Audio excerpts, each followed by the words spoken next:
أعوذ بالله من الشيطان اللعين الرجيم. بسم الله الرحمن الرحيم. الحمد لله رب العالمين. الحمد لله كما هو أهل. والصلاة والسلام على سيد المرسلين وخاتم النبيين أبي القاسم محمد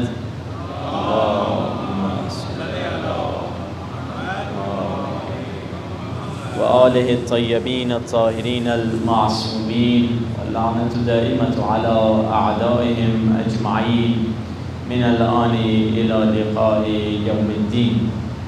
مل کر دعائے فرج کی تلاوت کرتے ہیں. الہی عظم البلاء وبرئ الخفاء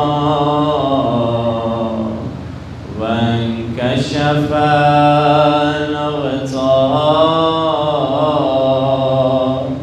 وانقطع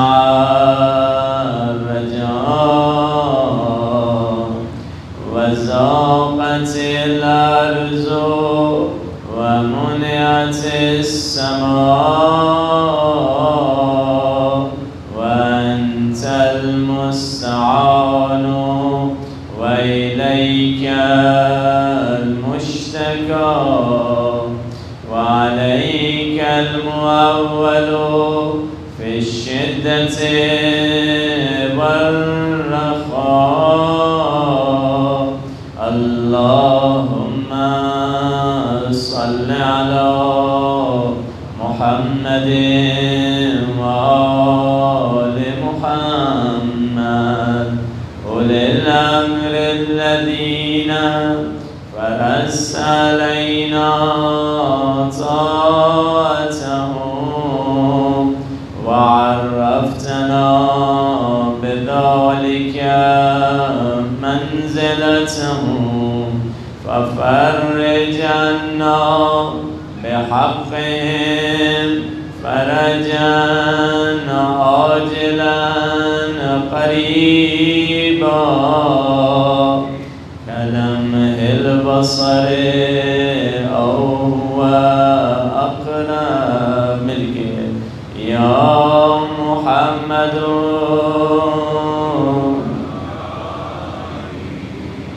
يا علي اكفياني فإنكما كافيان وانصراني فإنكما ناصران. يا مولانا يا صاحب الزمان الغوث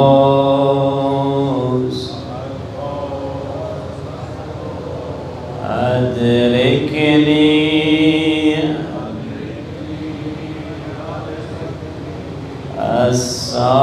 الساس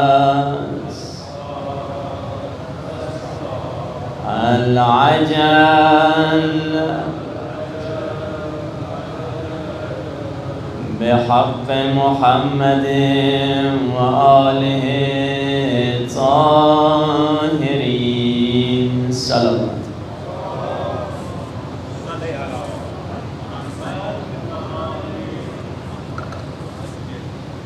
أما بعد، فقد قال الله سبحانه وتعالى في كتابه المجيد وفرقانه الحميد وقوله الحق وهو أصدق الصادقين. بسم الله الرحمن الرحيم. الله ولي الذين آمنوا يخرجهم من الظلمات إلى النور والذين كفروا أولياءهم الطاغوت يخرجونهم من النور إلى الظلمات أولئك أصحاب النار هم فيها خالدون. صلوات.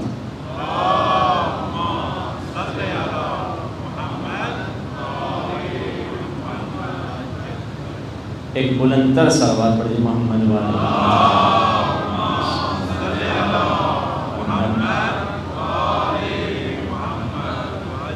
امام حسین اپنے اس سنہرے جملوں میں سے ایک جملے میں ارشاد فرما رہے ہیں، الحیات العقیدہ والجہاد، زندگی دو چیزوں کا نام ہے، پہلی چیز عقیدے کا نام ہے اور دوسری چیز اس عقیدے کے لیے جہاد کرنے کا نام ہے۔ زندگی دو ہی چیزوں کا نام ہے، حیات العقیدہ والجہاد۔ ایک زندگی ہے جس میں ایک عقیدہ ہے اور اس عقیدے کے لیے کوشش کرنی ہے، اسٹرگل کرنی ہے۔ اب دیکھیے وہ کون ہستیاں تھیں جنہوں نے اپنی زندگی کے ہر لمحے میں جہاد کیا تھا۔ تاریخ بتاتی ہے کہ جب بڑے بھائی نے چھوٹے بھائی سے کہا گھر میں خطرہ ہے، ہم گھر چھوڑ کر جا رہے ہیں، تو چھوٹے بھائی نے یہ نہیں کہا یا رسول اللہ میری جان بچ جائے گی، بلکہ کہا یا رسول اللہ میرے گھر میں رہنے سے آپ کی جان بچ جائے گی۔ یہ کب ہوا؟ جب شب ہجرت ہے، علی کو کہا آپ ہمارے بستر پہ سوئیں گے۔ علی گئے اپنے بستر پہ سونے کے لیے، کہا نہیں علی تمہارے بستر پہ خطرہ نہیں، ہمارے بستر پہ خطرہ ہے۔ علی اپنی چادر تکیہ لانے لگے، کہا نہیں علی تیری چادر اور تیرے تکیے میں خطرہ نہیں، چادر بھی ہماری ہوگی، تکیہ بھی ہمارا ہوگا، سرہانے امامہ بھی ہمارا ہوگا، قدموں کے نزدیک جوتیاں بھی ہماری ہوں گی۔ میں رسول اللہ سے کہوں گا یا رسول اللہ کیا آپ علی کو نبی بنا رہے ہیں؟ رسول کہیں گے نہیں نہیں علی تو نبی نہیں بن سکتے، میں علی کو نبی کا شبیہ بنا رہا ہوں۔ پتہ چلا امامہ رکھ کے چادر ڈال کے شبیہ بنانا بدعت نہیں، نبی کی سنت ہے۔ وہ نبی کی شبیہ بنے ہیں شب ہجرت علی، انہوں نے جہاد کیا ہے۔ اب دیکھیے اللہ جنہیں ولایت دیتا ہے ان کا کیا مقام ہے۔ سورہ جمعہ اٹھا لیجئے، سورہ جمعہ میں آواز آئی قل یا ایھا الذین ہادوا ان زعمتم انکم اولیاء للہ، اے لوگو تم نے جھوٹا دعویٰ کیا تم ولی ہو، کیونکہ کئی لوگوں نے ولایت کی جب آیت نازل ہوئی انگوٹھی والی آیت جس میں رکوع کی حالت میں علی نے زکوٰۃ دی، کئی لوگوں نے کہا مسئلہ نہیں یہ کریڈٹ ہم لے لیتے ہیں، آپس میں ملی بھگت کر دی۔ فقیر کو کہا تم آنا میں رکوع میں جاؤں گا، اشارہ کروں گا انگوٹھی لے کر چلے جانا تاکہ لوگوں سے ہم کہیں یہ آیت ہمارے شان میں نازل ہوئی ہے۔ مگر قرآن نے معیار بتا دیا سورہ جمعہ میں قل یا ایھا الذین ہادوا ان زعمتم انکم اولیاء للہ، ولی بننا آسان نہیں ہے۔ اگر تم ولی ہو فتمنوا الموت ان کنتم صادقین، تو پھر موت کی تمنا کر کے دکھاؤ، یعنی جو موت سے ڈرے وہ ولی نہیں ہوتا، جو موت کو دیکھ کر رسول کو تنہا میدان میں چھوڑ کر بھاگ جائے وہ ولی نہیں ہوتا، بلکہ ولی وہ ہوتا ہے جو یہ کہتا ہوا نظر آئے واللہ لابن ابی طالب آنس بالموت من الطفل بثدی امہ، خدا کی قسم ابو طالب کے بیٹے کو موت سے اتنی محبت ہے جتنی ایک دودھ پیتے بچے کو ماں کے دودھ سے محبت ہوتی ہے۔ یہ وہ ولی ہیں جو موت سے نہیں ڈرتے، موت کو کلیجے سے لگا دیتے ہیں۔ تبھی تو آپ دیکھیے جب رسول اللہ جانے لگے علی نے کیا فرمایا، اللہم شکرا لکا، اے خدا میں تیرا شکر ادا کرتا ہوں تو نے موقع دیا، علی اپنی جان مصطفیٰ پہ قربان کر رہا ہے۔ کیا کہا؟ شکر کیا۔ اور اٹھائیے قرآن میں ابراہیم اور اسماعیل کا واقعہ ہے۔ ابراہیم باپ ہیں، وہ قرآن خواب دیکھا، خدا کا حکم آیا بیٹے کو ذبح کر دے۔ اگلے دن بیٹے سے پوچھا تیری کیا رائے ہے؟ بیٹے نے کہا ففعل ما تؤمر، بابا جو تجھے حکم دیا ہے وہ کر لے، ستجدنی انشاءاللہ من الصابرین، آپ مجھے صابر پائیں گے۔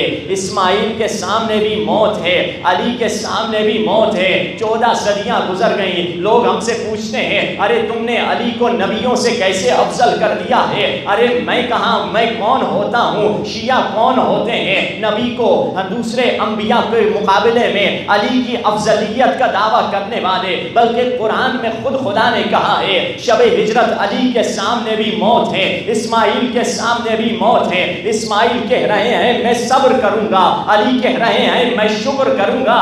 عزیزان محترم، عجیب بات ہے، صبر ہوتا ہے مصیبت پر، شکر ہوتا ہے نعمت پر. علی اسی موت کو نعمت سمجھ کے شکر کر رہے ہیں. جس موت کو اسماعیل مصیبت سمجھ کے صبر کر رہے تھے، علی اسی موت کو نعمت سمجھ کے شکر کر رہے ہیں. تبھی تو ہم کہتے ہیں، کیا خوبصورت جملے ہیں، کب بشر واقف اسرار جلی بنتا ہے. توجہ تو ہے نا عزیزان محترم؟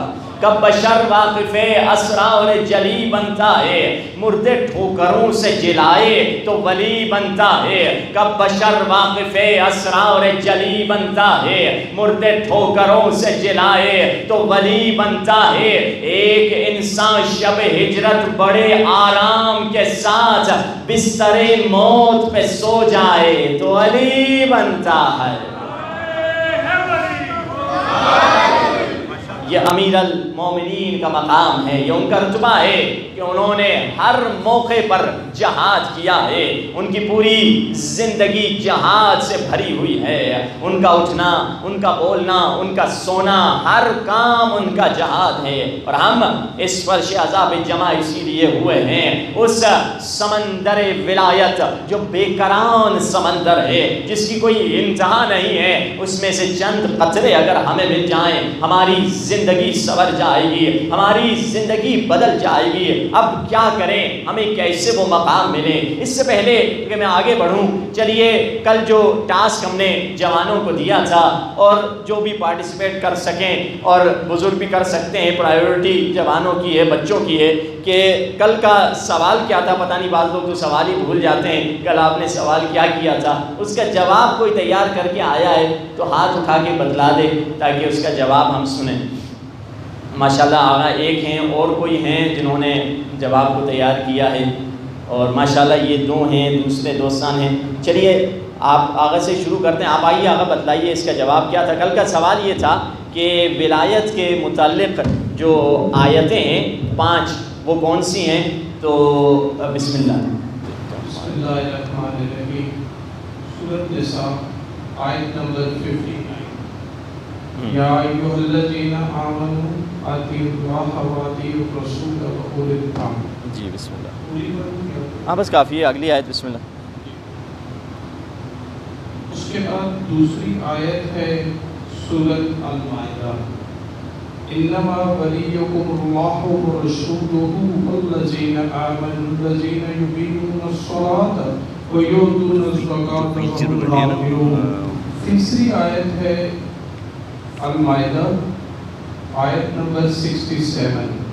یا ایھا الرسول بلغ ما انزل الیک من ربک وان لم تفعل فما بلغت رسالته والله یعصمک من الناس ان اللہ لا یهدی القوم الکافرین. ماشاءاللہ. اگلی آیت آغا. ماشاءاللہ.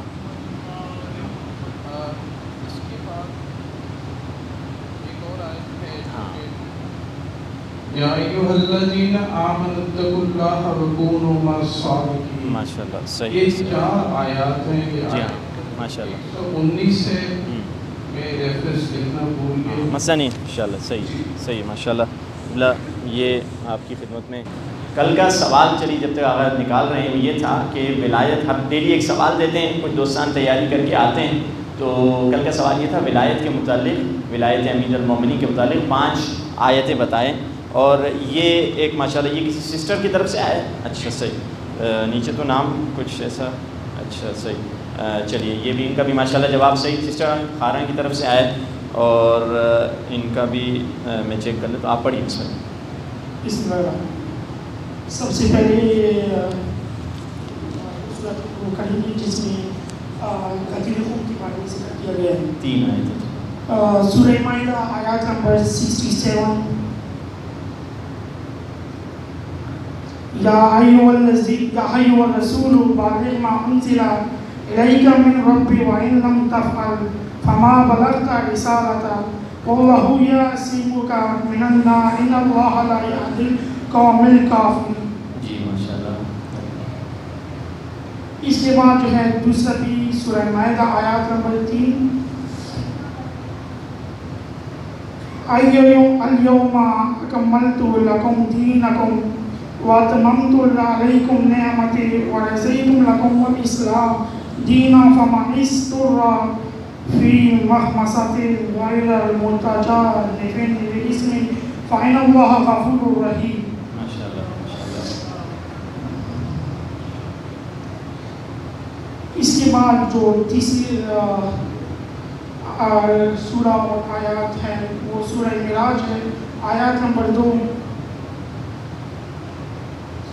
سأل سائل بعذاب واقع للکافرین لیس لہ دافع. اس کے بعد جو بھی ہم پڑھیں گے وہ اس میں نماز کے بارے میں ذکر کیا گیا ہے. سورہ نور آیات نمبر 56. وَأَقِيمُوا الصَّلَاةَ وَآتُوا الزَّكَاةَ وَأَطِيعُوا اللَّهَ وَأَطِيعُوا الرَّسُولَ لَعَلَّكُمْ تُرْحَمُونَ.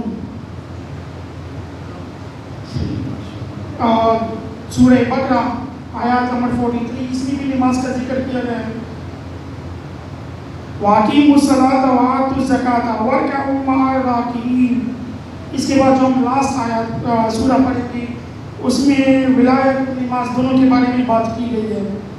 وہ بھی سورہ مائدہ آیات نمبر 55. انما ولیکم اللہ ورسولہ والذین آمنوا الذین یقیمون الصلاۃ ویؤتون الزکاۃ وہم راکعون. ماشاءاللہ. ان کی سلامتی کے لیے ایک سلوات پڑھ دیجیے اور یہ جو ہمارا گفٹ ہے آپ پہنچا دیجیے. اور سب سلامت رہیے انشاءاللہ. سلامت رہیں.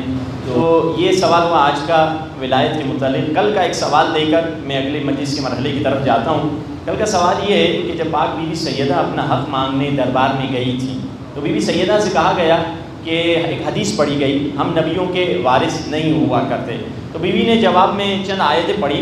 ان میں سے صرف 2 آیتیں لے کر آئیں کہ بی بی نے وہ کون سی 2 آیتیں پڑھی اور ان 2 آیتوں سے نتیجہ کیا نکلتا ہے. جب آیت حدیث سے ٹکراتی ہے ایکول ٹو واٹ بنتا ہے, ایکول ٹو کیا بنتا ہے. یہ سوال ہے کہ وہ آیتیں 2 کیا تھیں اور ان 2 آیتوں کے سے بی بی کے آیتوں سے آپ کیا نتیجہ لیتے ہیں. یہ جو کل دیکھتے ہیں کون ہیں جو انشاءاللہ آج کچھ زیادہ چہرے جوانوں کے نظر آ رہے ہیں. امید ہے کہ وہ جائیں ریسرچ کریں, پتہ نہیں آیت اللہ گوگل سے پوچھ لیں کہ وہ آپ کو بتا دے کہ معلومات کیا ہے. آج کل کسی جوان کو کہتے ہیں یہ بات صحیح ہے, وہ کہتا ہے نہیں گوگل میں یہ لکھا ہے. ہم کہتے ہیں گوگل غلط ہو سکتا ہے, وہ کہتا ہے نہیں گوگل غلط نہیں ہو سکتا, مولوی صاحب غلط ہو سکتا ہے, گوگل تو صحیح ہو سکتا ہے, وہ سب سے بڑا آیت اللہ ہے. تو آج کل تو اب چیٹ جی پی ٹی آ گیا ہے, وہ تو آیت اللہ ہے عظمیٰ, اس کو کاؤنٹ کیجئے کہ اس کے پاس تو سب کچھ ہے, وہ تو گوگل کو پیچھے چھوڑ کے چلا گیا. باہر کی آپ اپنی ریسرچ کریں. مقصد یہ ہے کہ مجلس کے بعد اٹھنے کے بعد جب آپ خود ریسرچ کریں گے وہ چیز آپ کے ذہن میں بیٹھ جاتی ہے. مجلس میں 100 پوائنٹس آپ لیتے ہیں مگر جب آپ نکلتے ہیں کوئی پوچھتا ہے تو آپ 1-2 ہی مشکل سے بتا سکتے ہیں. جب خود ریسرچ کرتے ہیں وہ چیز آپ کے ذہن میں رہتی ہے. اب آئیے مجلس کے اگلے طرف. اہل بیت نے ہمیں ہماری جسمانی صحت کے لیے بھی ہر پوائنٹ, ہر وہ نسخہ بتایا ہے جس میں کوشش کی جاتی ہے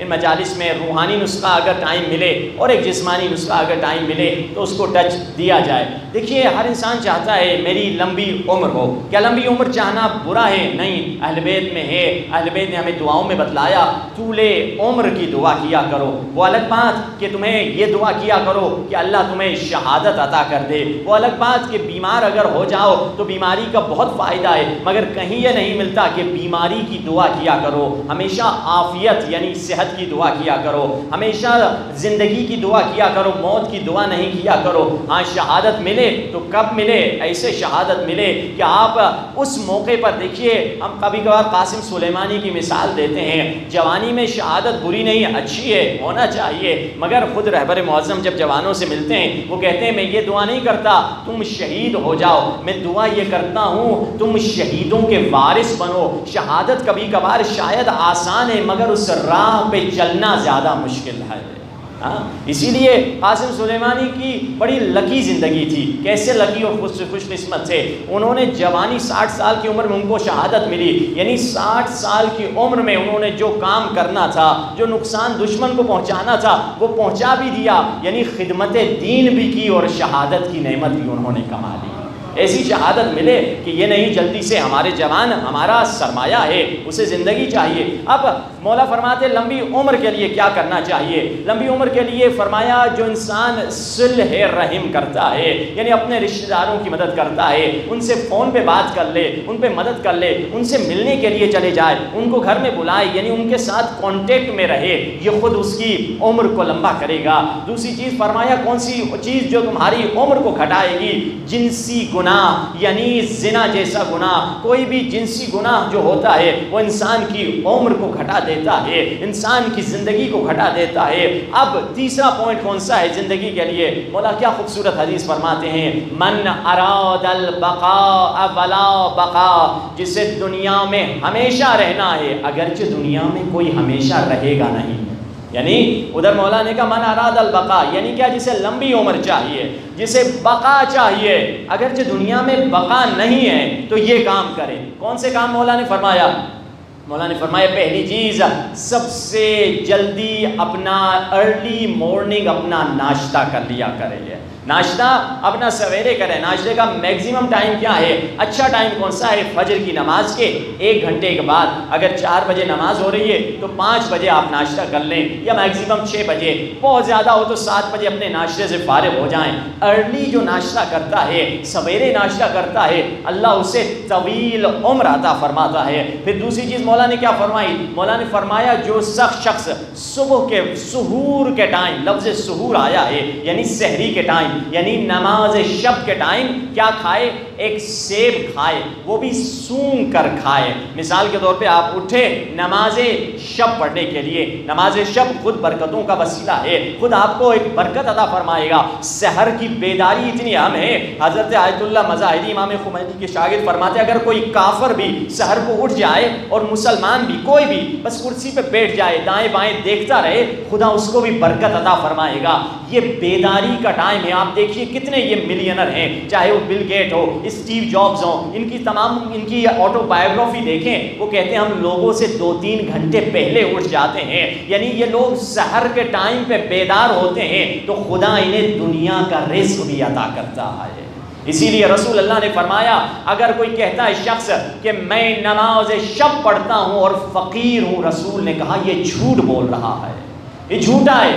یا تو وہ نماز شب نہیں پڑھ رہا یا تو وہ فقیر نہیں ہے. دونوں میں سے ایک بات اس کی غلط ہے.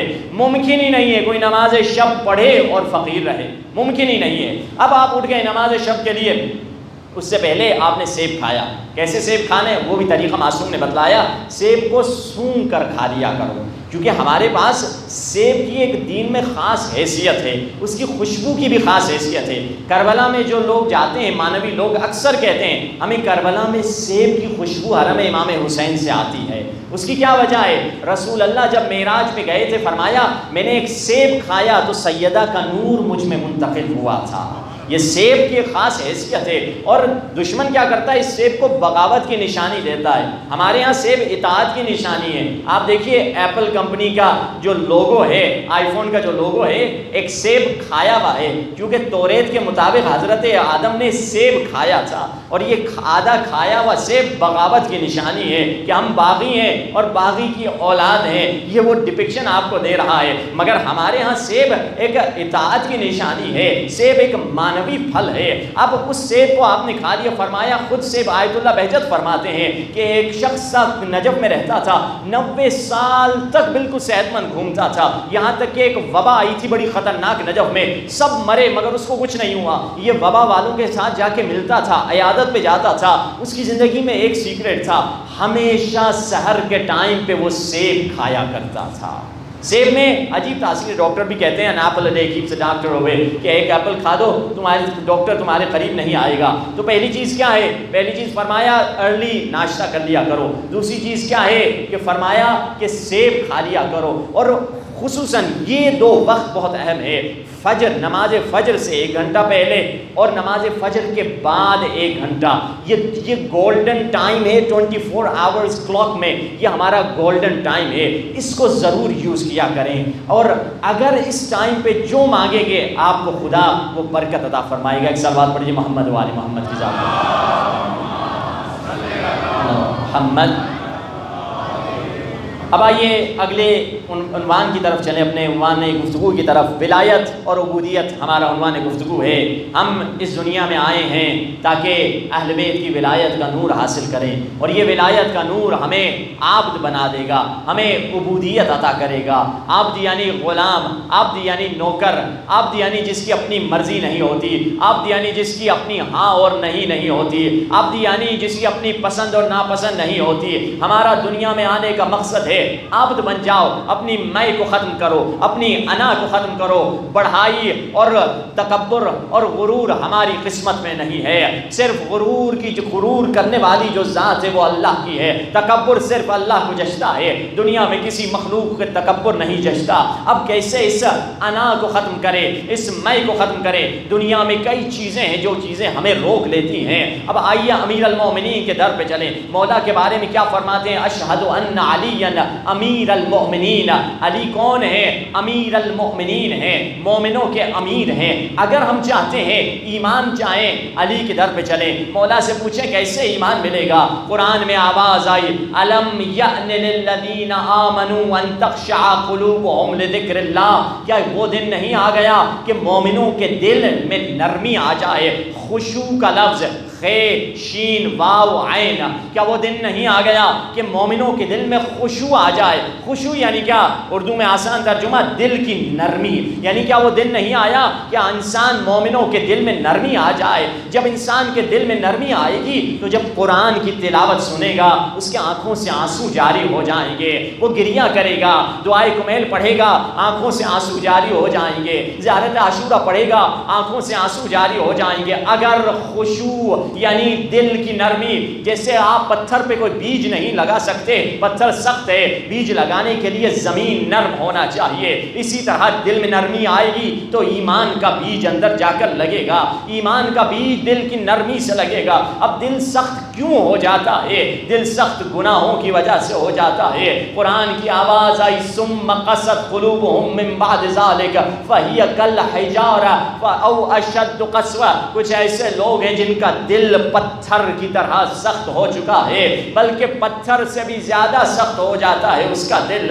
کیوں؟ کیونکہ وہ قرآن کی آیتیں سنتا ہے، اب کوئی اثر نہیں ہوتا۔ قرآن میں آواز آئی، لآکلون، وہ جہنم میں جلنے والے زقوم کا پھل کھائیں گے، جو کانٹے دار پھل ہوگا، جو ان کے حلق میں پھنس جائے گا۔ فمالئون منها البطون، ان کا پیٹ اس سے نہیں بھرے گا، وہ چیخیں گے کانٹے ہمارے گلے میں پھنسے ہوئے ہیں۔ پھر ان کو پانی دیا جائے گا، فشاربون علیہ من الحمیم، اور ان کو گرم ابلتا ہوا پانی دے گا جس کے پینے کے نتیجے میں ان کے ہونٹ کٹ کے گریں گے، وہ چیرتا ہوا ان کے گلے کو جائے گا۔ یہ آیتیں سورہ واقعہ کی آیتیں ہیں، وہ پڑھ رہا ہے مگر اس کو اثر نہیں ہو رہا۔ کیا وجہ ہے؟ کیا ریزن ہے؟ کیونکہ دل سخت ہو گیا ہے۔ رسول اللہ فرماتے ہیں جب انسان ایک گناہ کرتا ہے، ایک کالا ڈوٹ اس کے دل میں ظاہر ہو جاتا ہے، جب وہ بڑھتا ہے پھر دوسرا وہ کالا ڈوٹ بڑھتا چلا جاتا ہے، یہاں تک کہ اس کا پورا دل سیاہی میں بدل جاتا ہے۔ پھر آواز آئی، اب ہدایت کا کوئی اثر نہیں کرے گا، سمن بکمن عمی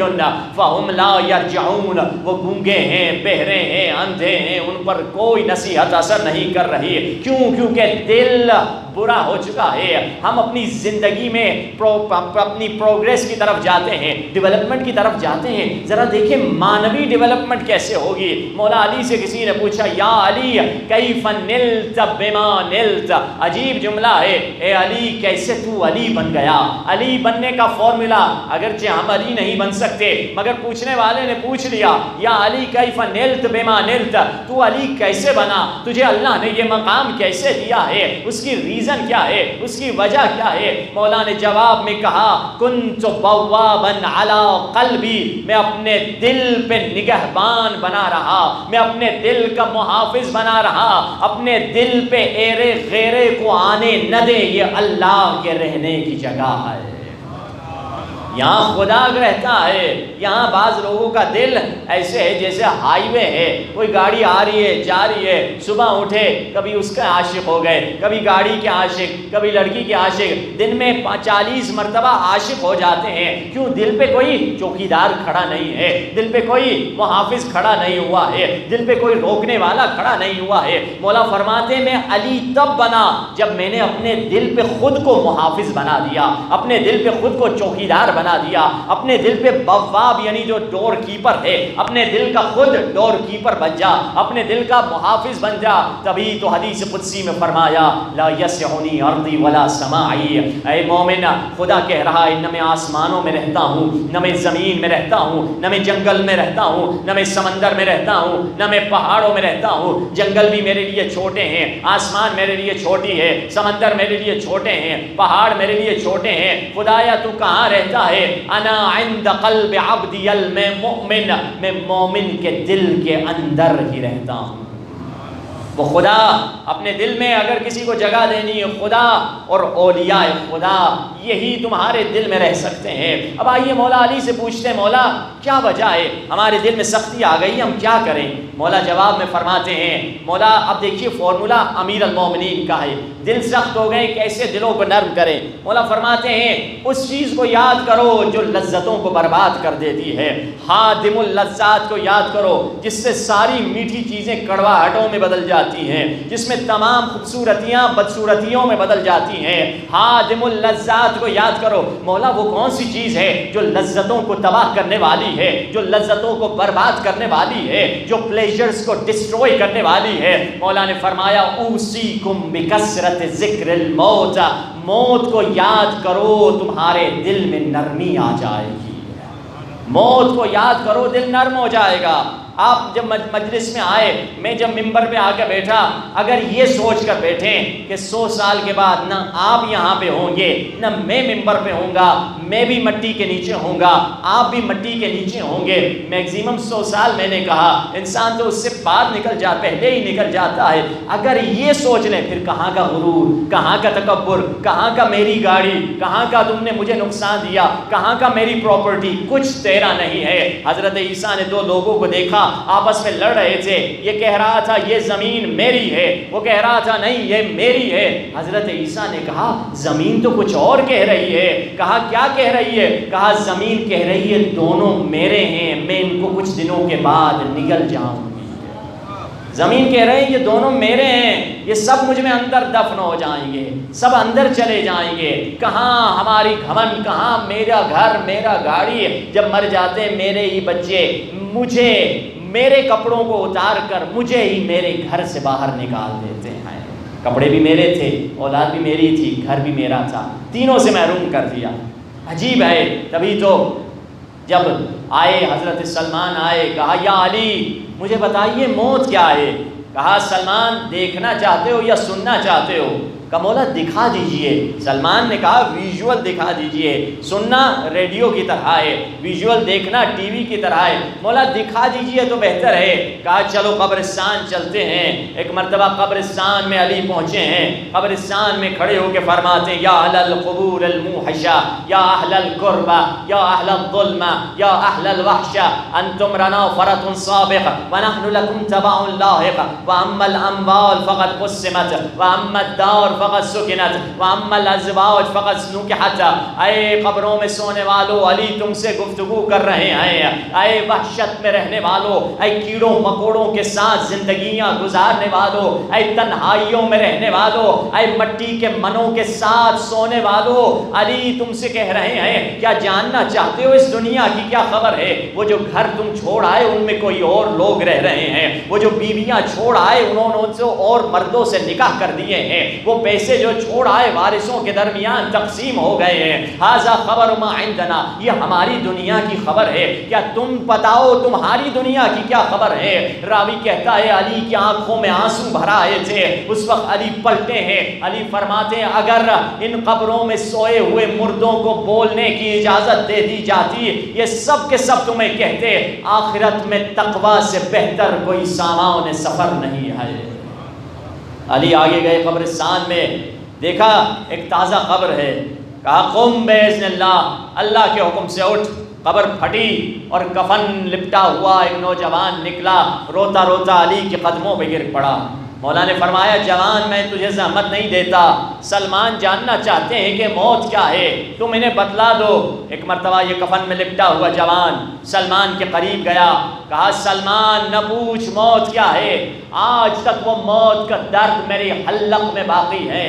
آپ خود پڑھتے ہیں قرآن میں فرمایا فَإِذَا بَلَغَتِ الْحُلْقُومَ، جب وہ تمہاری وَأَنْتُمْ حِينَئِذٍ تَنظُرُونَ، جب جان حلق میں پہنچے گی تم بے قراری سے دائیں بائیں دیکھ رہے ہوگے۔ عجیب و جملہ ہے، جب مولا کے پاس راوی آیا، راوی نے کہا مولا نے فرمایا راوی سے جانتے ہو ہماری ولایت کی کیا قیمت ہے؟ کہا نہیں مولا نے وہی قرآن کی آیت پڑھی، تمہیں تب پتا چلے گا ولایت کی قیمت کیا ہے جب جان حلق میں پہنچے گی، تب کہو گے کنت علی امر حسن، میں تو صحیح راستے علی کے راستے پر زندگی گزاری ہے، تب تمہیں پتا چلے گا۔ مگر گنہگار وہ عذاب تو دیکھے گا، اگرچہ اسے پتا چلے گا مگر یہ کس کے لیے جس کے پاس ولایت ہے۔ تو اب فرمایا مولا موت کو عجیب فرماتے ہیں، نہج البلاغہ اٹھائیے۔ یہ شخص کہتا ہے سلمان میں بیماری کے بستر پہ تھا، ڈاکٹر نے جواب دے دیا بچنے کی کوئی امید نہیں ہے، جائیے کفن دفن کا بندوبست کر دیجئے۔ اب ہمارے بچے پریشان ادھر ادھر، اسی وقت میں نے کسی شخص کو دیکھا جو مجھے ڈرا رہا تھا۔ اب آخری جو موت کے لمحے ہوتے ہیں، امیر المومنین کس انداز سے نہج البلاغہ میں فرماتے ہیں، موت کے بارے میں فرماتے ہیں غیر موصوف، موت قابل توصیف نہیں ہے، موت ڈسکرائب کرنے کے قابل ہی نہیں ہے، کوئی اس کی وصف نہیں کر سکتا۔ یہ امیر بیان کہہ رہے ہیں غیر موصوف، کوئی ڈسکرائب نہیں کر سکتا، کوئی وصف نہیں کر سکتا۔ پھر مولا بتاتے ہیں مرنے والا جب مر رہا ہوتا ہے سب سے پہلے اس کے کان بند ہو جاتے ہیں، اب سب سے پہلے اس کی زبان بند ہو جاتی ہے، اب بولنے کے قابل نہیں ہے، مگر سن رہا ہے، مگر دیکھ رہا ہے، مگر ایک مرتبہ تھوڑی دیر کے بعد اس کی آنکھیں بھی بند ہو جاتی ہیں، اب سن رہا ہے لوگ کیا کہہ رہے ہیں۔ آخری لمحہ آتا ہے جب اس کے کان سننے سے روک دیا جاتے ہیں۔ اب یہ شخص کہتا ہے میں نے اس سے ڈرانے والے شخص کو دیکھا، کہا مجھے کیوں ڈرا رہے ہو؟ کہا میں ڈرانے والا نہیں، ملک الموت ہوں۔ کیسے میری روح کو کھینچو گے؟ کہا تمہارے پاؤں سے شروع کروں گا۔ اب اس نے میری روح کو میرے پاؤں سے لے کر میری کمر تک کھینچا۔ سلمان نہ پوچھ کیا درد تھا، ایسے لگ رہا تھا کوئی کلاڑی سے میری ہڈیوں کو ٹکڑے ٹکڑے کر رہا ہے۔ میں چیخ رہا تھا مگر میرے بچے تو میری آواز سنی نہیں رہے تھے، کوئی میری مدد ہی نہیں کر رہا تھا۔ میں چلا رہا تھا مگر مجھے کیما کیما بنایا جا رہا تھا۔ سلمان ایک مرتبہ میری روح کو کمر سے گردن تک اس نے کھینچا۔ اب یہاں نرم اعضاء ہے، میری مثال ایسی تھی کہ ریشمی کپڑا کانٹوں میں پھنس جائے، کوئی اچانک اسے کھینچے وہ کپڑا تار تار ہو جاتا ہے۔ میں سرما ہو رہا تھا، میں تار تار ہو رہا تھا۔ اب میری ایک مرتبہ اس نے جھٹکا دیا، میری گردن ڈھل گئی، میرے گھر میں قیامت برپا ہوئی ہے۔ میرے بچے کہنے لگے بابا مر گیا، بہن کہنے لگی بھائی مر گیا، بیوی کہنے لگی میں بیوہ ہو گئی، میرے گھر میں قیامت آ گئی۔ اب ایک مرتبہ میں نے دیکھا میں الگ ہوں اور میرا جسم الگ ہے۔ اس وقت مجھے پتا چلا کہ جس پہ میں نے انویسٹمنٹ کی تھی وہ میرا جسم تھا، اور جس کو میں بھول چکا تھا وہ میرا روح تھا۔ میں وہ نہیں جو میرا جسم ہے، میں روح تھا، وہی روح جس کے بارے میں خدا نے کہا وَنَفَخْتُ فِيهِ مِن رُوحِي، میں نے اپنی روح کو اس میں پھونک دیا۔ وہ اصل میں میری روح تھی۔ میں الگ ہو گیا، مجھے غسل خانے میں لے کر گئے، مجھے کفن دیا گیا، غسل دیا گیا۔ اب ایک مرتبہ وہ وقت آیا جب میرا گھر سے جنازہ نکل رہا تھا، میرے بچے میرے جنازے سے لپٹ کر رو رہے تھے۔ اسی لیے مولا فرماتے ہیں جب بھی گھر سے نکلو اس سفر کو یاد کرو جو ابدی گھر ہے۔ جب بھی گھر سے نکلو موت کو یاد کر کے نکلو کہ ایک دن آئے گا میں خود نکل رہا ہوں، ایک دن آئے گا میرا جنازہ میرے گھر سے نکلے گا۔ اب میرا جنازہ نکلا گھر سے، سامنے لوگوں کے کاندھوں پہ میرا جنازہ تھا اور پیچھے میں دوڑتا ہوا جا رہا ہوں۔ دیکھا مجھے کہاں لے جا رہے تھے، میرے ابدی گھر قبرستان کی طرف لے کر جا رہے تھے۔ مولا فرماتے ہیں کہ جب بھی کسی مرحوم کو جنازے کو حدیث میں ہے اور آپ عمل بھی کرتے ہیں کہ قبرستان جانتے جاتے جنازے کو 3 مرتبہ رکھو اٹھاؤ۔ کیوں؟ کیونکہ یہ ایسی وحشت کی جگہ میں جا رہا ہے، ذرا اسے تیار تو ہو لینے دو، اسی لیے 3 مرتبہ جنازہ رکھ کے اٹھایا کرو۔ جنازہ رکھا اٹھایا، اب مجھے انہوں نے قبر میں لٹا دیا، انہوں نے تو آرام سے لٹایا مگر مجھے ایسے لگا کہ آسمان سے آ کر زمین پہ گرا ہوں اور میری ہڈیاں چکنا چور ہو گئی ہیں۔ اب ایک مرتبہ مجھے دفنا دیا، سب چھوڑ کر چلے گئے، میرا بیٹا اکیلا قبر پہ رو رہا تھا۔ کسی نے میرے بیٹے کے کاندھے کو ہلا کے کہا کب تک رو گے؟ میرا بیٹا جانے لگا، میں رونے لگا، نہیں نہ جاؤ، آج کی رات بس میرے ساتھ ٹھہر جاؤ۔ یہ قبر کی پہلی رات اتنی خطرناک ہے، اتنی بھیانک ہے۔ معصوم بی بی ہے، بی بی سیدہ وصیت میں مولا علی سے کہتی ہیں یا علی قبر کی پہلی رات میرے قبر پہ بیٹھ کے قرآن پڑھ لیا کرو۔ میں نے بابا رسول اللہ سے سنا ہے یہ وحشت کی رات ہے۔ یہ وہ بی بی کہہ رہی ہیں، ہم تو کسی لیول میں ہی نہیں آتے ہیں۔ قبر کی پہلی رات سب چھوڑ کر چلے گئے، یہ کہتا ہے میں رہ گیا اور میرا کفن اور میرا جنازہ۔ اب میں نے کہیں دیوار پہ سر رکھ کے رونا شروع کیا، کسی کونے سے آواز آئی اب رونے کا کیا فائدہ؟ جس زندگی میں رو رو کر توبہ کر کے آنا تھا وہ زندگی تو نے ہنس ہنس کے گزار دی۔ میں نے کہا تم کون ہو؟ کہا کیا منکر نکیر ہوگا؟ نہیں، میں وہ ہوں، ہم وہ لوگ ہیں، منکر نکیر ہمارے بعد آئیں گے، ہم تمہارے اعمال کا حساب کرنے والے ہیں۔ ایک ایک عمل جب سے بالغ ہوئے ہو تمہاری شہادت کی انگلی سے تمہاری کفن میں لکھیں گے اور تم اپنے اعمال کو دیکھو گے، گویا پوری فلم چل رہی ہوگی۔ جس گناہ کی توبہ نہیں کی ہے وہ گناہ سامنے آئے گا۔ اب اس نے رو رہا تھا، لکھ رہا تھا، یہاں تک کہ سارے گناہ لکھ لیے گئے اور ایک مرتبہ انہوں نے میری گردن میں وہ کفن ڈال دیا۔ وہ چھوٹا کپڑے کا ٹکڑا تھا مگر ایسے لگ رہا تھا پہاڑ کو میری گردن میں انہوں نے ڈال دیا ہے۔ اب یہ شخص کہتا ہے یعنی سب محاسبہ اس کا قبر میں ہوا، تبھی تو مولا فرماتے ہیں حاسبو قبل ان تحاسبو، اے مومن حساب کر اس سے پہلے کہ تیرا قبر میں حساب کیا جائے۔ رات کو لیٹے ہوئے ہیں بستر پہ، ایک حساب کر کے کیوں نہ سو جائیں؟ مولا فرماتے ہیں جا فعن اللیل جنبک، اے انسان اللہ نے تجھے جانور نہیں بنایا، کھا پی کر سو جائے۔ کھانے کے بعد جب لیٹے ہوئے ہو چھت کو دیکھ رہے ہو، ایک سیکنڈ کے لیے سوچ لیا کرو کہ میں نے کیا پایا کیا کھویا، کیا میں نے وہی کیا جو میرا اللہ چاہتا تھا یا میں خدا کے مخالف میں نے زندگی گزار دی ہے۔ اگر اس نوجوان نے جب یہ حدیث سنی اپنی ایک ڈائری اس نے بنا دی، اس میں اپنے گناہ لکھا کرتا تھا۔ ہر روز گناہ کو کوڈ ورڈ میں لکھنا چاہیے کیونکہ کسی کو گناہ اپنا بتانا بھی گناہ ہے، تو اس نے لکھتا تھا۔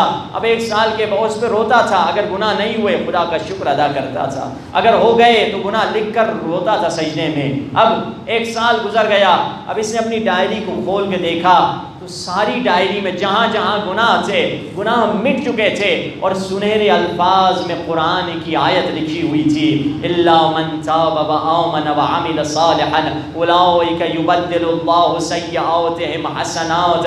اے توبہ کرنے والے، جب تم توبہ کرتے ہو خدا فرشتوں سے کہتا ہے اے فرشتوں اس کے گناہوں کو مٹا دو اور جتنے گناہ کیے ہیں گناہوں کی جگہ پہ اتنی نیکیاں لکھ دو۔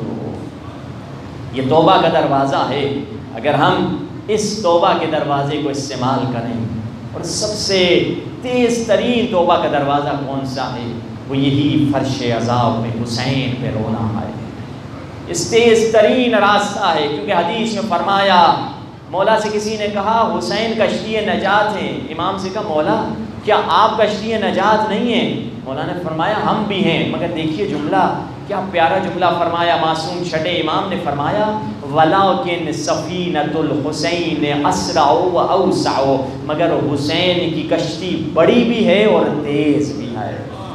یعنی کیا؟ یعنی اس میں ہر کسی کو آنے دیا جاتا ہے، اور جیسے گنہگار ہو تب بھی آ جا، اگر عثمانی مسلک ظہیر ہو تب بھی آ جا، حسین تمہارے مسلک کو بدل دیں گے، حسین تمہارے دل کو بدل دیں گے، حسین تمہیں پاک بنا دیں گے۔ کتنا بڑا گنہگار ہی کیوں نہ ہو، فرش عذاب پہ آئے گا، حسین پہ گریا۔ بزرگ عالم دین آیت اللہ بہبانی فرماتے ہیں حسین پہ رونا، حسین پہ چیخنا بدبخت ترین انسان کو ولی خدا بنا سکتا ہے۔ حسین پہ اس لیے ہم رونے آتے ہیں۔ مولا نے فرمایا ان البکاء علی الحسین تحط ذنوب العظام، حسین پہ رونا بڑے بڑے گناہوں کو گرا دیتا ہے۔ اور ہم آج جانتے ہو حسین کو، ہم پرسہ حسین کا شروع سے محرم سے جب شروع ہوا یہی سوچ کر آئے تھے چلو فاطمہ زہرا کو پرسہ دیں گے حسین کا۔ آج مگر ماجرا کچھ الگ ہے، آج پرسہ حسین کو دینا ہے اور 4 برس کی سکینہ کا پرسہ۔ آج شرم سے نہ رونا، گھٹ گھٹ کے نہ رونا۔ ہاں آزادارو، یہ مظلومہ بی بی ہے کہ اپنے بابا کے بعد بس مہینہ زندہ رہی ہے۔ 10 محرم کو حسین شہید ہوئے ہیں اور 11 صفر کی شہادت ہے، یعنی 1 مہینے سے زیادہ بابا کے بعد یہ بچی زندہ نہ رہ سکی۔ آخر کیسے زندہ رہتی جو اتنے ظلم ظالم نے کیے تھے؟ سید مرتضیٰ نامی شخص ہے، وہ کہتا ہے میں نے خواب میں دیکھا بی بی سکینہ کو۔ بی بی سکینہ نے کہا سید مرتضیٰ میری قبر میں پانی آ گیا ہے، جاؤ بندوبست کر کے ٹھیک کر لو۔ یہ سوچتا ہے شاید میں نے مجلس سن کے آیا ہوں، مصائب ہے، شاید کوئی تخیل ہے، امیجنیشن ہے، کچھ نہیں کیا۔ اگلے دن پھر سے اس نے خواب وہی دیکھا، تیسرے دن پھر سے وہ خواب دیکھا۔ اب سمجھ گیا خواب جھوٹا نہیں، اس زمان 700 سال پرانا واقعہ ہے۔ گیا حاکم وقت کے پاس کہ مجھے قبر کھودنے کی اجازت دے دی جائے اور جا کے میں قبر کی مرمت کر دوں۔ اسے اجازت مل گئی۔ اب روایت لکھتی ہے اس کی 4 بیٹیاں تھیں، 4 بیٹیوں کو لے کر آیا اس زندان میں جہاں قبر تھی، زندان کا دروازہ بند کیا، بیٹیوں سے کہا بیٹیوں اگرچہ میں سید بھی ہوں، بوڑھا بھی ہوں، مگر مجھے شرم آتی ہے حسین کی بیٹی کو دیکھو۔ میں قبر کھودوں گا، تم لاش کو اٹھا لینا، میں قبر کی مرمت کر لوں گا، پھر تم لاش کو واپس رکھ دینا۔ بیٹیاں کہتی ہیں ٹھیک ہے۔ اب ایک مرتبہ یہ قبر کو کھودتا ہے، جب آخری لحد پہ پہنچتا ہے، لحد کا پتھر ہٹا کر خود آنکھیں بند کر کے ہٹ جاتا ہے۔ بیٹی سے پوچھتا ہے بیٹی کیا دیکھ رہی ہو؟ بیٹی رو کے کہتی ہے، عجیب سوال کرتی ہے، رونا ہے تو اس سوال پہ گریہ کرنا۔ بیٹی کہتی ہے بابا مسلمانوں کا جنازہ تو کفن میں لپٹا ہوا ہوتا ہے، بابا اگر کسی گاؤں میں غریب سے غریب شخص بھی مر جائے، گاؤں والے پیسے جمع کر کے اس کے لیے کفن لے لیتے، بابا اس بچی کو کفن کیوں نہیں ملا؟ جانتے ہو سید مرتضیٰ نے کیا کہا ہوگا؟ سید مرتضیٰ نے کہا ہاں بیٹی، سجاد نے بھیجا تھا کسی کو کفن لینے کے لیے، مگر کفن والے یہ کہہ کر واپس پلٹا دیتے ہم باغی کی بیٹی کو کفن نہیں دیں گے۔ بابا دوسرا سوال بیٹی کا درد بھرا، بابا اس بچی کو قبرستان میں کیوں نہیں دفنایا؟ اس بچی کو زندان میں کیوں دفنایا؟ اب عزادارو سنو کہ درد بھرا جملہ کیا کہا؟ ہاں بیٹی، قبرستان والے کے لیے بھی سجاد نے کسی کو بھیجا تھا۔ جانتے ہو قبرستان والے نے کہا کہ یہ قبرستان میں بس مسلمانوں کو ہم دفناتے ہیں، حسین کی بیٹی کو دفنانے نہیں دیں گے۔ جب سجاد نے یہ سنا، سجاد کا دل ہل گیا ہوگا۔ تبھی تو مدینے میں جب کسی نے مولا سے پوچھا مولا آپ جوانی میں بوڑھے ہو گئے ہیں، مولا کا زبان حال سنو گے کیا کہا؟ چھوٹی بہن کی لاش نے مجھے بوڑھا کر دیا۔ کیوں بوڑھے ہو گئے؟ سجاد نے سوچا کہ نانا نے مدینے میں کاغذ قلم مانگا، امت نے ہذیان کی تہمت لگائی، دادی نے اپنا حق مانگا، امت نے پھسلیاں توڑ دی، چچا حسن نے نانا کے پہلو میں جگہ مانگی، امت نے تیر برسائے، اور 10 محرم کے دن بابا علی اصغر کے لیے پانی مانگ رہے تھے، مگر ظالم نے تیر مارا۔ اب غیرت مند جوانوں سنو گے، برداشت کرو گے، سجاد کیا سوچ رہے ہیں؟ بھرے بازار میں زینب چادر مانگ رہی تھی، مگر ظالم نے چادر نہیں دی۔ سجاد یہ سوچ رہے تھے، اسی لیے سجاد نے جب دیکھا کسی نے کفن نہیں دیا، کہا بچی کو قبرستان میں آنے نہیں دیا، کفن نہیں دیا، اس بچی کے لیے زندان قبر بنے گی اور کرتا کفن بنے گا۔ فاطمہ زہرا کی پوتی اسی کرتے میں دفن ہو گئی جو پہنے ہوئے تھے۔ اجرکم علی اللہ۔ میں تفصیل سے آج مسائل پڑھوں گا، شرم سے نہ رونا، گھٹ گھٹ کے نہ رونا۔ جب معصوم امام سے پوچھا گیا حسین پہ رونے کا حق کیا ہے، معصوم نے یہی کہا ایسے رویا کرو جیسے بوڑھی ماں جوان کی لاش پہ ہائے بین کر کے روتی ہے، ویسے حسین پہ رویا کرو۔ اجرکم علی اللہ۔ آزادارو، جب زینب کا زندان سے رہا ہو کر جا رہی تھی تو شام والی عورتوں سے کہا، اے شام والی عورتوں، میں جانتی ہوں تمہارے بچے ہیں، تم مصروف ہو، مگر جب تمہیں اپنے بچوں کے پیار سے کچھ فرصت مل جائے ذرا سکینہ کی قبر پہ شمع جلا دینا۔ ہماری بچی اکیلے رہنے کی عادی نہیں ہے۔ اب ایک زبان حال ہے بی بی زینب اور بی بی سکینہ کا۔ بی بی زینب آئی سکینہ کی قبر پہ لپٹ کے کہا، سکینہ میں جا رہی ہوں، کربلا سے ہوتے ہوئے مدینہ جاؤں گی، مگر سکینہ گھبرانا نہیں، میں واپس آؤں گی، پھر زندگی بھر ہم ساتھ رہیں گے۔ آج بھی زینب اور سکینہ شام میں ساتھ ہیں، بیٹی پھر ساتھ رہیں گے۔ جب سکینہ نے یہ سنا، پھوپھی کہہ رہی ہیں کہ میں کربلا جا رہی ہوں۔ آخر باپ سے محبت کرنے والی بیٹی نے کہا، بابا، پھوپھی اماں، کربلا جا رہی ہو، میرے بابا کو کہنا تیری پردیسی سکینہ تجھے بہت یاد کرتی ہے۔ پھوپھی اماں، جب چچا کی قبر پہ جانا، چچا کو ہر شے بتا دینا، بتانا شمر مجھے تماچے مارتا تھا، بتانا مجھے تازیانے مارتا تھا، مگر پھوپھی اماں چچا سے یہ نہ کہنا کہ سکینہ کی چادر اتر گئی۔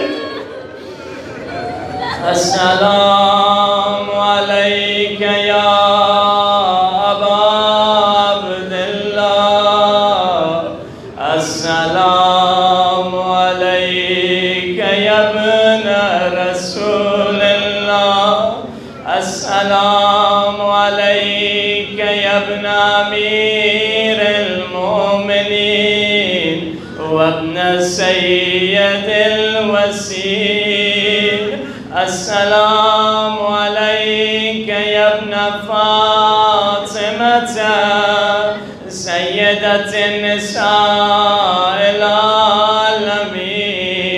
مل کے اپنے بے کفن آقا کو سلام کرے۔ مولا حسین عباس سے کہہ دے میرا بھی نام چہلم اربعین والوں میں شامل کر دے۔ سارے ظاہر نکل رہے ہیں مگر میں بدبخت کربلا نہ جا سکا۔ مل کے آقا کو سلام کریں، السلام علی الحسین، مل کے وعلی علی ابن وعلی اولاد وعلی اصحاب۔ آزادارو، آج اس بچی پہ رونا ہے جس کے بارے میں حسین کہتے تھے مجھے اس گھر میں سکون نہیں ملتا جس گھر میں رباب اور سکینہ نہ ہو۔ ہاں، روتے بھی چلے جاؤ، ماتم بھی کرتے جاؤ، آج شرم سے نہ رونا۔ سکینہ کو جب ماتم کرنے کا دل کرتا تھا ہاتھ بندھے ہوتے تھے، تمہارے ہاتھ بندھے نہیں ہیں۔ ایک جملہ علماء بی بی سکینہ کے بارے میں بڑا سخت بیان کرتے ہیں، سنو گے عزادارو۔ اس بچی کو زندگی میں بابا نے اتنے بوسے نہیں دیے تھے اور جتنے شمر نے تماچے مار۔ ہائے ہائے، روتے بھی چلے جاؤ، ماتم بھی کرتے جاؤ، اجرکم علی اللہ۔ حسین پہ رونے سے کسی کی شکل بگڑتی نہیں ہے۔ رومال لے کر فاطمہ آ چکی ہے مجلس میں، تمہارے آنسو رومال فاطمہ کی زینت ہے۔ آزاداروں، یہ مظلوم بچی ہے جس کے بارے میں ملتا ہے جب کبھی رسیاں کھلتی تھی یہ بچی اپنے پاؤں کو سجاد کی گردن میں ڈال دیتی تھی۔ ایک دن سجاد نے کہا بہن میری گردن میں زنجیر گرم ہو جاتی ہے، جس کی وجہ سے میری کھال اکھڑ گئی ہے۔ بہن ایسے میری باہوں میں گردن نہ ڈالنا۔ ایک مرتبہ جب اگلے موقع پہ تھوڑا پینے کو پانی ملا، سکینہ پیاسی تھی مگر پانی نہیں پیا، پانی کو لے کے سجاد کی گردن پہ ڈالنا شروع کیا۔ کہا بہن پانی میری گردن پہ کیوں ڈال رہی ہو؟ کہا آپ ہی نے تو کہا تھا زنجیر گرم ہو جائے۔ اجرکم علی اللہ۔ یہ وہ بچی ہے جس نے اتنے مصائب دیکھے ہیں۔ یہ بچی ہے فاطمہ کی شبیہ، وہ نبی کی بیٹی فاطمہ، یہ حسین کی بیٹی فاطمہ۔ سنو گے شباہتیں کیا ہے؟ اس کو بھی امت نے رونے نہیں دیا تھا، اس کو بھی امت نے رونے نہیں دیا تھا۔ ماتم کرنا ہے تو اس جملے پہ ماتم کرنا۔ وہ بھی پھسلیوں پہ ہاتھ رکھ کے روتی تھی، یہ کانوں پہ ہاتھ رکھ کے روتی تھی۔ اجرکم علی اللہ۔ مگر ایک فرق بڑا عجیب ہے، اس کے بال 18 برس میں سفید ہوئے، اس کے بال 4 برس میں سفید ہوئے۔ بس عزادارو، ایک روایت کی زحمت تھک کے نہ رونا۔ میں جانتا ہوں مسلسل رونا مشکل ہے، مسلسل رونا تو زین العابدین کو آتا ہے۔ بس ایک روایت کی زحمت، عزادارو کربلا سے شام کے راستے میں جس نیزے پہ میرے آقا حسین کا سر تھا وہ پتھر میں گڑ گیا۔ سپاہی نے بڑی کوشش کی کہ نیزے کو نکالے مگر نیزہ نہ نکلا۔ سپاہی نے شمر سے کہا وہ نیزہ جس پہ حسین کا سر ہے نہیں نکلتا۔ شمر نے بھی کوشش کی مگر نیزہ نہ نکلا۔ جانتے ہو شمر نے کیا ظلم کیا؟ اور شمر نے تازیہ نہ اٹھایا، ہائے پشت سجاد پہ یوں برسایا، اور سید کی پیٹھ لہو لہا ہو گئی۔ اجرکم علی اللہ، اجرکم علی اللہ۔ گھٹ گھٹ کے نہ رونا، شرم سے نہ رونا۔ امام جعفر صادق فرماتے خدا کی رحمت ان چیخوں پر جو حسین کے لیے بلند ہوئی، چیخ چیخ کے رویا کرو۔ آزادارو، میرے مظلوم امام اٹھے، جھکی ہوئی کمر کے ساتھ چلے، اس نیزے پہ پہنچے جہاں بابا کا سر تھا۔ سر اٹھا کے ایک درد بھرا جملہ کہا بابا بابا اب میری پیٹھ میں طاقت نہ رہی، شمر کے تازیہ نہ برداشت کر سکوں۔ ایک مرتبہ حسین کی کٹی گردن سے آواز آئی، سجاد سجاد میری سکینہ اونٹ سے گر گئی، قافلے سے پیچھے رہ گئی۔ جیسے بی بی زینب نے یہ سنا، بی بی زینب اتری سواری سے سکینہ کو تلاش کر رہی ہے۔ بی بی زینب نے عجیب منظر دیکھا، ایک کالے برقع میں بی بی ہے، سکینہ اس کی گود میں بڑے آرام سے سو رہی ہے۔ بی بی زینب حیران، سکینہ تو غیروں کی گود میں سوتی نہیں، یہ بچی کسی غیر کی گود میں کیسے سو گئی ہے؟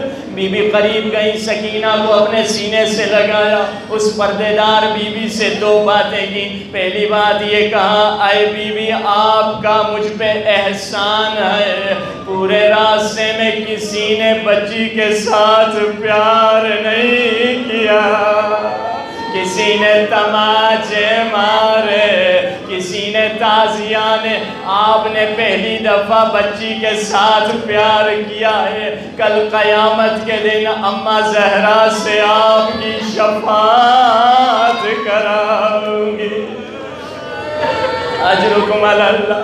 اور اے بی بی، دوسری بات جس نے مجھے حیران کیا ہے، ہماری بچی تو غیروں کی گود میں سوتی نہیں ہے، یہ بچی آپ کی گود میں کیسے سو گئی ہے؟